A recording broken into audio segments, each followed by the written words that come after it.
Ngayon po, tuturuan ko kung paano magsaing. Una, kailangan po natin malinis na kaldero. Lagyan po natin ng bigas. Bugasan po natin ng bigas. Ng dalawa o 3 beses.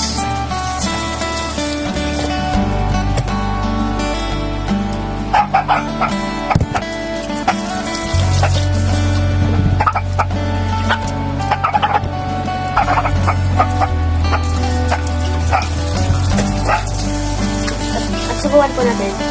Kapag ganun kadami po yung bigas, ganun kadami yung karaming tubig. Pumatin po natin. Punasan po yung ilalim bago isa lang sa rice cooker.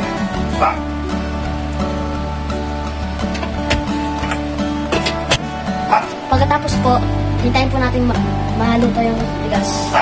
Maraming salamat po.